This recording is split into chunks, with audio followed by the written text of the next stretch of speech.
Hello, it's Keith here, and this is lesson 20 of what I'm calling the Simple series of 6502 assembly programming tutorials. Simple series has been around a long time. The topic I'm covering today isn't so simple, but the concept behind the Simple series was that every episode would be a single self-contained assembly file that would do a single task that you could build on, and that is still true for today's episode. It's a simple task that I'm intending you to build on. What we're doing today is sprite clipping. Now, this is where a sprite doesn't entirely fit on the screen and we have to remove part of it. If I get my joypad up, you can see the example we've got here is very much like the original joystick bitmap example where we can move a sprite around the screen.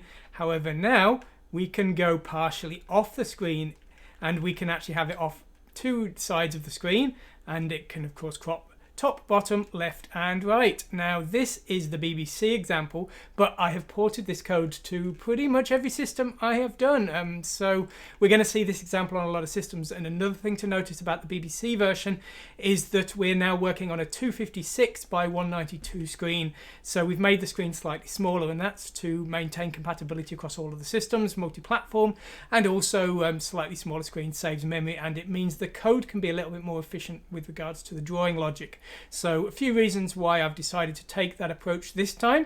So anyway, as always, you will be able to go to the website, download the source code for today's example, and you will hopefully be able to build on it.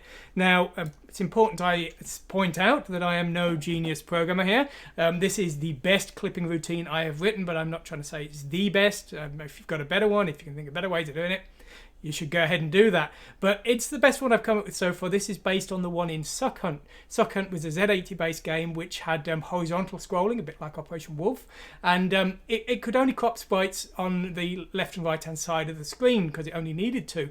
But I extended the code and I made it do the top and the bottom, and this is the best I've come up with so far. It's far better than the Chibi-Akima's one, which actually had a bug in it. A sprite couldn't be off two sides of the screen at once, so it could be cropped at the left or right or top or bottom, but if it went to the corner of the screen like that, it would glitch out and the sprite would actually become corrupt. So if you want to play the game and look out for that, on the Amstrad CPC that was a bug. I might have worked on the MSX2, I can't remember, but yeah. So this is the best I've managed so far, and we're going to look at it today. Now, very much like the Suck Hunt game and to some extent Chibi-Akima's, I'm using logical coordinates in this program. Well, what are logical coordinates? Well, let's go over to the theatre screen and let's have a look at the image on here. So this is a representation of the logical screen. The logical screen is intended to provide two functions. Firstly, we want to make sure our coordinates stay within a single byte. That's because we're on 8-bit systems. Now, some of our systems may have higher resolutions that don't allow for a 320 pixel widescreen. It won't be able to fit within a single byte because it's 320. So that's the first thing we're dealing with. But the other more important one is we need to have a coordinate system which allows our sprites to be partially off screen in an invisible area, but still have a coordinate within our logical dimensions. So what I've come up with is what you can see here. So basically this bright area in the middle of the screen is the visible screen. So this is our visible screen, and then we have this darker area outside which is the invisible screen, and that is where our sprites will be off screen. And in the case of this Chibico example here, you can see the Chibico here is partially on screen, this corner here, and partially off screen, this corner here. So that's what we're going to have to do. So that's what we're doing, and the logical way I'm doing things is, in most systems case, is simply that one logical unit is two physical pixels. This gives a nice trade-off because it means we can move relatively smoothly. We can't move with single pixel precision, but we can move with double pixel precision. And it means that our visible area is effectively 128 units by 96 in the middle of the screen. And so the top left visible logical unit will be 64,80. And the bottom right one will be 192 by 176. Of course, the total range will be 0, 0 to 255, 255, but those extremities will be invisible areas. And so this is designed to allow for us to do the cropping, and that's how we work things in our code. Okay, well, here is our code, and you can see at the start of the code we have the definitions which are defining the screen areas. So this is the visible screen area, and this is the width, and height of the screen in logical units. So you can see here we've got a logical screen defined of 256 by 192, and our minimum X and Y defined as being the center of the screen, which is what we're going to want to have in most cases. So that's how we're setting things up for our logical units. Now, if we just have a look at our code here, we'll just briefly go over what the program is actually doing. So we're defining some zero-page entries here for temporary variables. We're going to look at the purposes of those later on. We're setting up our system here at the start. Now, the screen configuration settings that we're transferring to the video hardware here are slightly different to the ones we used before. If we just have a look here, these ones have got a slightly different setup in that we're setting the screen to be 256 by 192. So we're setting up a smaller screen, and that is going to be required by the pixel drawing code, because otherwise it won't draw the sprite in the correct XY positions of the screen. And to be honest, this is the screen resolution I tend to use in all of my programs now. It's slightly faster because it's smaller, and it makes programming from multiple systems a lot easier. Now, how do we actually use our logical sprite routine? Well, the code that we've got here is based on the one from the joystick example in the simple series. So we're moving our object around the screen, but we're no longer doing any range checking because that's all going to be done by the cropping routine. So we've got a routine called draw player, which will draw our player sprite to the screen. Here's the draw player routine. And so what this needs to do is it needs to load up the variables for the player into the correct zero-page entries for the do crop routine, which will calculate any needed crop. Now, the do crop routine will set the carry if the sprite is completely off the screen, because we don't want to try and draw an off-screen sprite, we'll waste time. So that will be set in that case, but otherwise we want to do the do draw routine, which will actually do the job of drawing the sprite to the screen. Now, we load the memory address of our bitmap into the zero-page pair IYH and IYL. That's just the pair that define the bitmap source. We specify the width and the height in logical units, 24 by 24, so that's 48 by 48 pixels. And we then execute the do crop. Now, we also need to specify the X and Y position, and we do those in zero-page entries B and C. So we're using B and C for the X and Y, HL for the width and height, and IYH and IYL for the bitmap data that we will potentially draw to the screen. Now, the way we draw the sprites to the screen does need to be different, and we also, how we actually process it will depend on the cropping. Let's go over to the blackboard and let's just discuss how the cropping will vary depending on our sprite position. So if we imagine that we have a screen, and we also imagine I can actually draw a square without it looking all wavy, that will suffice for today's purposes. And then we've got our sprite, which we'll consider to be that. So our sprite, of course, whatever shape it is, will be in a square box. And then as our sprite moves around the screen, if it's within the visible area of the screen, we won't need to do any cropping. And of course, if it's completely off the screen, we won't need to draw it at all. But if it's in a situation where it's partially on screen and partially off screen, then what we will need to do will depend on its exact position. For example, in this case here, the first pixel here is actually within the visible area. So we'll want to draw the first line up to this point, but then we'll want to skip from here to here until the next line, when we'll want to continue here. So after each line, we'll want to skip the off-screen part of the sprite.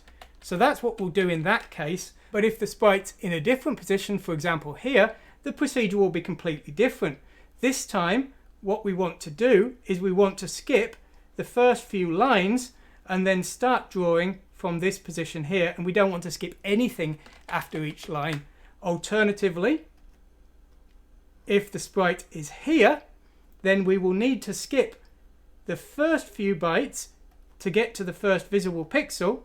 Then we'll need to draw this part here, and then we'll need to skip the next part here to get to the next visible pixel.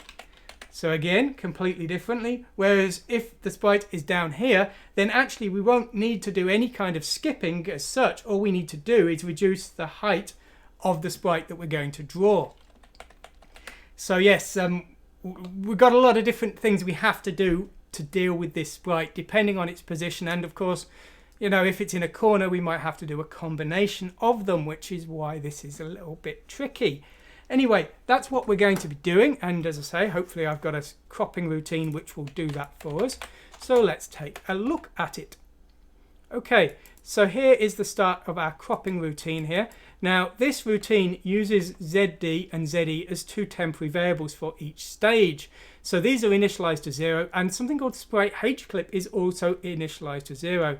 And this is the amount of horizontal cropping at the end of each drawn line if it's required. So we're setting it to 0 at the start because maybe it's not. Okay, so what we're going to do is we're going to crop the top of the sprite first. So we're going to take the starting position, the Y position that we want to draw the sprite, and then we subtract the minimum visible pixel of the screen. Now, if this doesn't go below 0, then the sprite is starting within the visible area of the screen. So we just skip over the next stage because we don't need to crop anything. But if it's gone negative, then the sprite is starting in the invisible area of the screen. So we're using the neg function here to convert that back to a positive. Now this is now the amount we're going to need to remove from the top of the sprite. And so now what we're doing is we're checking if actually the entire sprite is off the top of the screen. And so if it is, we're going to skip to this all off screen routine. And what that does is it sets the carry and returns. And so that is saying abandon the draw, there's nothing to do. Now, if that's not the case, then we've now calculated the amount we want to remove from the top of the sprite. So we store that into ZE. Now our sprite is effectively being drawn at the top of the screen. So our sprite is basically going to be here or something like this. And so the first visible pixel we want to draw on is the very top of the screen here. And so we're doing that by setting our new Y position to 0. Y is going to be 0 throughout this procedure. So we're transferring Y to A and then storing the new starting position in ZC. Now, it should be noted that by this point, the minimum logical unit will have been subtracted.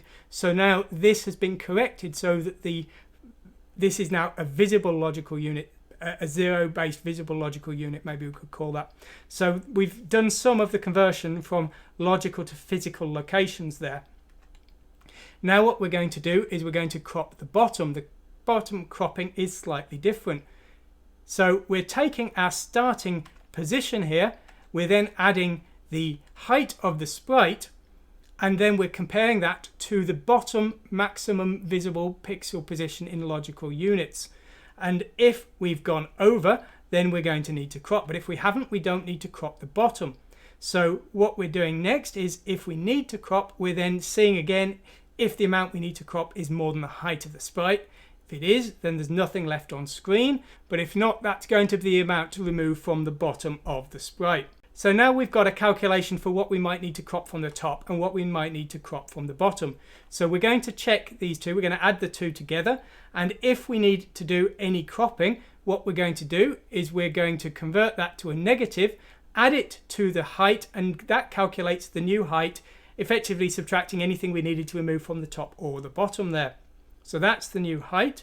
What we need to do next is we need to remove any initial lines from the top of the sprite, because remember, if the sprite is at the top of the screen, then we're going to need to remove this entire section here. So we're going to need to skip over that if the sprite is at the top of the screen, and that is what we're going to do here. So we're calculating the number of lines here. So what we're doing here is we're loading the E0 page entry with the number of bytes per line of our sprite. Now, because we're working in 2 logical units per pixel, but there are actually 4 pixels per byte in the BBC screen, and each logical line is 2 lines, this is actually the number of bytes we need to remove from the start of our bitmap data to actually remove a logical line. And so what we're doing here is we're repeatedly adding the E entry here based on the number of lines we need to remove in logical lines. So this is removing the source data from the IY source. Remember, Z, IYH and IYL are the source bitmap data.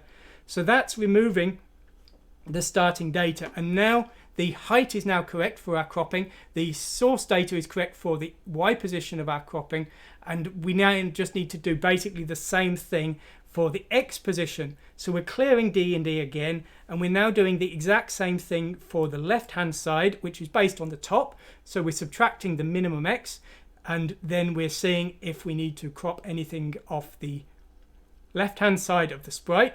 If we do, then we're calculating the amount to crop. We're setting the starting X position to 0 because this time our sprite is somewhere like this. So this time we need to remove this part and we need to set our starting drawing position to here. So that's what we're going to need to do.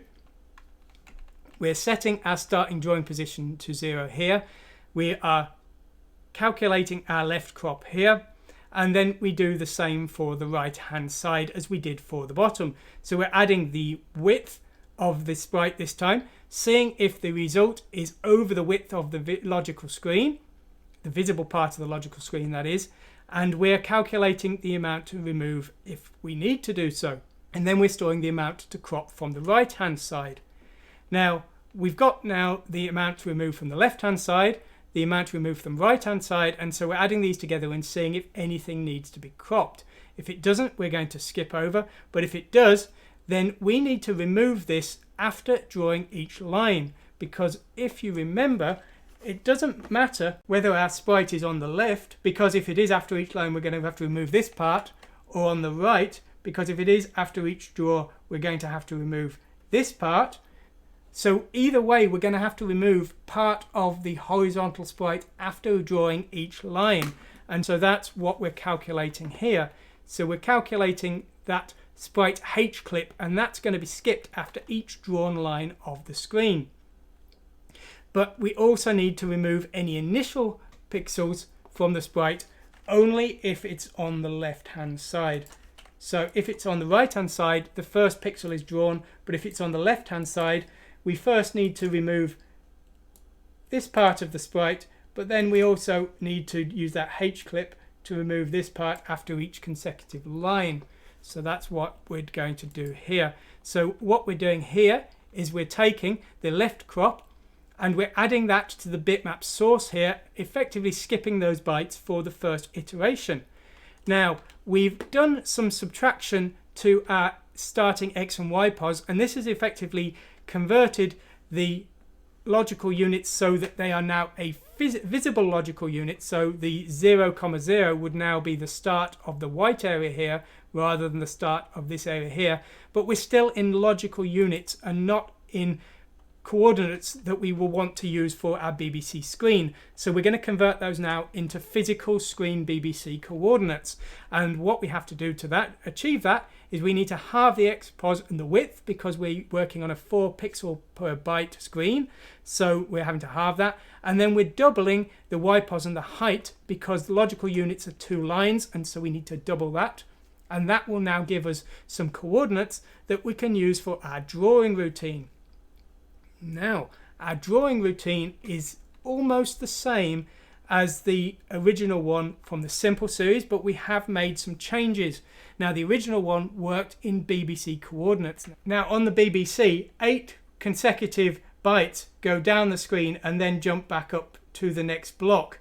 Now, that was fine for quickly drawing a sprite on the screen in the previous simple series example, but that's not going to work very well for cropping a sprite because we need more flexibility. So what we're doing here is we're actually drawing our sprites horizontally. So rather than going down and across, we're actually doing one full line and then one full line and then one full line. And so we're having to recalculate to achieve that in our code. So that's what we're going to see here. And so what we're doing here is we're taking our H entry in the 0 page, which is our width, and we're effectively multiplying that by 8 because there's 8 vertical bytes between each horizontal byte on the screen. I know that sounds a bit weird, but that's the way it works. We're then using the getScreenPos function, which is pretty much the same as it was before, I think, in the simple series. That converts our XY position into a VRAM destination. Now, we're then going to skip over the next section for the first iteration of our loop, and we're going to jump down to here. And then what we're going to do is we're going to transfer one line's worth of bytes from the source IY to the destination VRAM DE. We're using an XOR routine here for simplicity because it makes removing the sprites a bit easier. If you don't want one, you can just take that line out. So what we're doing here is we're transferring a single byte of our source sprite to our destination screen. We're then incrementing our new source byte here and the top byte if needed. We're then adding 8 to Y, and that's because we're moving across 1 byte of the visible screen. And as I say, the next 7 bytes will be effectively below the first byte because of the orientation of the screen. So we're doing that so that we're adding 8 to move across 1 byte, and we're then repeating for the next byte within our sprite. Now, when we get to the end of a line, we're decreasing our Y counter and we're jumping to sprite next line, and that is up here. Now this is going to do a calculation for get next line, so this is going to move us down 1 logical line. But because of that weird memory orientation, what we need to do will depend on what our current position is. So what we're doing here is we're incrementing the low byte of the memory address of the VRAM. Now if the bottom 3 bits are not all 0, then we're finished. We've already calculated it because, as I say, the 7 next consecutive lines will be below the first one for every 8 by 8 block. If it's not though, then we need to correct that. And so we're subtracting 8 from the E part here to correct the bottom byte. And then we are effectively adding 2 to the D part. And this is effectively a 256 pixel wide times 8 line tall block in bytes is hexadecimal 200, and so that's why we're doing that. So that's now corrected our memory address for the destination based on our next line, but we need to still remove that sprite data that we don't want to show if our sprite is clipped. So we're calculating that here.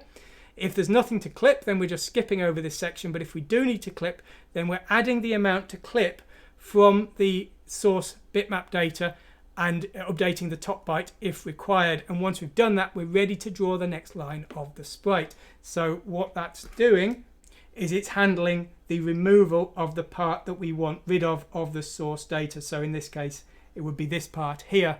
That's removing that. Now, you can see all of that is quite complicated, and it's as fast as I can make it, at least. I'm not saying it's the fastest, but it's the fastest I can do, and it does work, and I think it's reasonably efficient. But of course, all of this is not great. It's going to be a lot slower than the previous example, because the previous example had much simpler memory calculations, and obviously this one's much more complex, and that is something you do want to consider in your programming. Now, what Chibi-Akamas was doing is there were multiple sprite drawing routines, and there was a simple sprite drawing routine which was called the pset routine, which was where the sprite was entirely on the screen, and so that would be very fast. And then there was the cropping routine, which would only work when the sprite was partially off the screen. So it was switching between the two depending on requirements, and that's what I'd basically suggest you consider as well. If your sprite's on the screen, if it never moves, if it's always in an 8 by 8 even block position, use a faster routine, and only use this kind of routine for your sprites that you know might actually go off the screen. Like in Chibi-Akamas, the player sprite couldn't go off the screen, for example, so that's not a consideration. Anyway, of course, you can go to the website, you can download the source code for today's example. You're welcome to give it a go. And as I say, you're welcome to use the source code in any way you manage to do so. As always, I need to show my book. It's this one here, and I'll let my Chibico mascot do that for me.